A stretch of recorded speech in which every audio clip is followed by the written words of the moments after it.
22 নং ওয়ার্ড কর্তৃক আজকের এই পথসভায় উপস্থিত জেলা ও মহানগর বিএনপির বিভিন্ন নেতৃবৃন্দ, মহিলা দলের নেতৃবৃন্দ, বক্তব্যের প্রারম্ভে হাসিনা মুক্ত, ফেসিবাদ মুক্ত নতুন উপশহরবাসীকে জানাই লাল সালাম। সুপ্রিয় উপস্থিতি, আমার সহযোদ্ধা সেন দিনার বলে গেছে যে সমালোচনা করব না, কিন্তু প্রতিপক্ষকে পরাজিত করতে হলে সমালোচনা করতে হবে এবং জনগণকে জানান দিতে হবে তাদের দোষ ত্রুটি।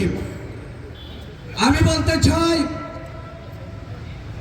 একটি গোষ্ঠী ধর্মকে ব্যবহার করে দেশে প্রচার করছে, বিভিন্ন দাবি দেওয়া, বিভিন্ন প্রলোভন দেখাচ্ছে।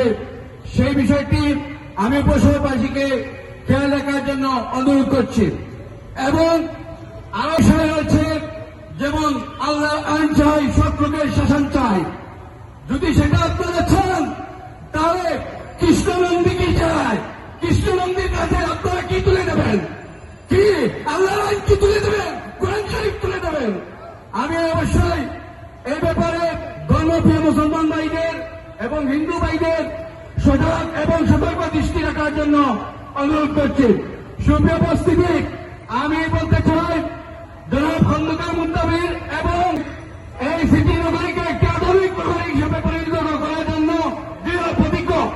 আপনারা সুপ্রিয় উপস্থিতি, আমি আমার সংক্ষিপ্ত বক্তব্য এখানেই শেষ করছি। সিলেট জেলা যুবদল জিন্দাবাদ, বাংলাদেশ জাতীয়তাবাদী দল জিন্দাবাদ, খন্দকার আব্দুল মুত্তাবির জিন্দাবাদ।